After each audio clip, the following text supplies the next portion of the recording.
कहानी की शुरुआत सूजन और एडवर्ड नाम के दो लोगों को दिखाते हुए होती है, जो एक दूसरे को जब से जानते हैं जब वो स्कूल में थे। लेकिन उन दोनों को देखकर लगता है वो दोनों एक दूसरे को पसंद करते हैं, जिसके बाद वो दोनों डेट करने लगते हैं। कल हमें पता चलता है एडवर्ड एक राइटर बनना चाहता है और उसने एक नॉवल लिखी होती है जिसे एडवर्ड सूजन को दिखाता है, पर सूजन को उस नॉवल में कुछ कमियां दिखती हैं जिनके बारे में वो एडवर्ड को बताती है। लेकिन एडवर्ड उससे लड़ने लगता है और उनके रिश्ते खराब होने लगते हैं और सूजन भी हंट नाम के लड़के को डेट करने लगती है और एक दिन उन दोनों को एडवर्ड देख लेता है, जिसके बाद वो दोनों अलग हो जाते हैं। एडवर्ड और सूजन को अलग हुए 20 साल हो चुके होते हैं और सूजन एक पेंटर बन चुकी होती है।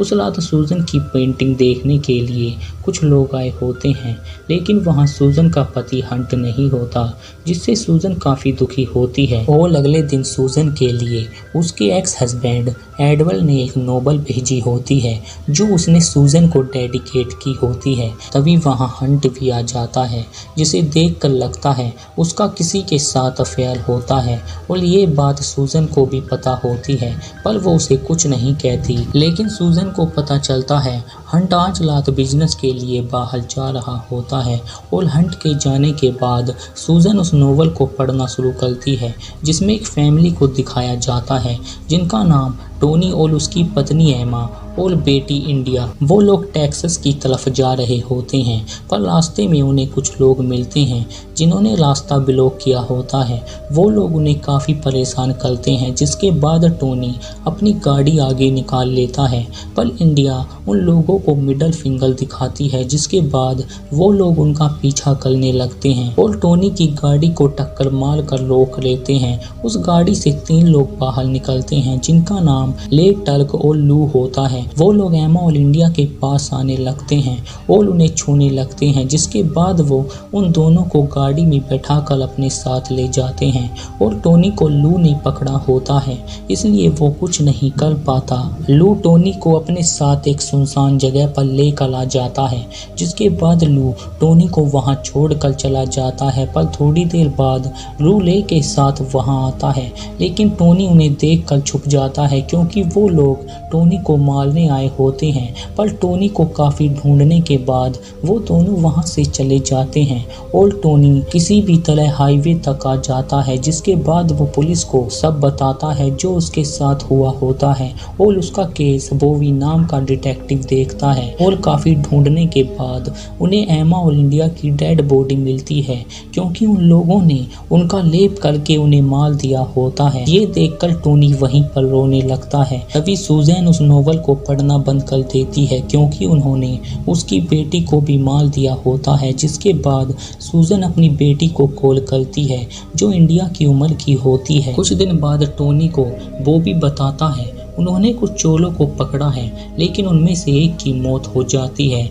और बॉबी उन आरोपियों को टोनी से मिलाता है, जिनमें लू भी होता है जो टोनी को वहां छोड़कर गया था और टोनी उसे देखकर पहचान जाता है।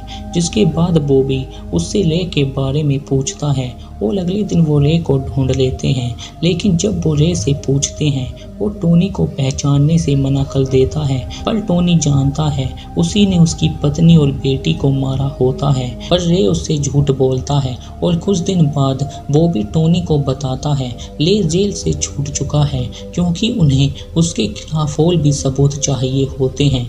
जिसके बाद टोनी बॉबी से मिलता है, क्योंकि टोनी रे को सजा दिलाना चाहता है, पर टोनी को पता चलता है बॉबी को कैंसर है और उसके पास 12 महीने होते हैं। इसलिए बॉबी बोलता है हम लोग रे को मिलकर मार देते हैं, नहीं तो वो आज़ाद होकर ऐसे ही घूमता रहेगा।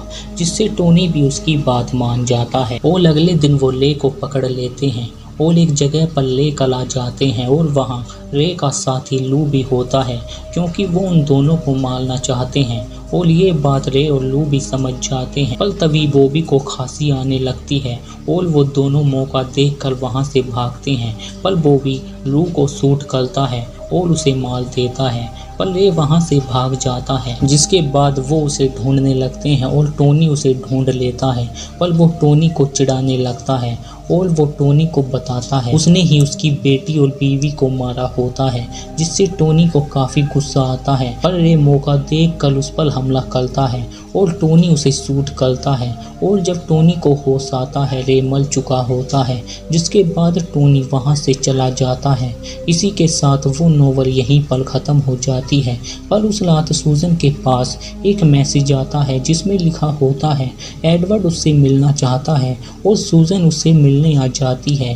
पर काफ़ी देर इंतज़ार करने के बाद एडवर्ड वहां नहीं आता। इसी के साथ ये मूवी यहीं पर एंड हो जाती है। उम्मीद करते हैं आपको ये एक्सप्लेनेशन अच्छा लगा होगा।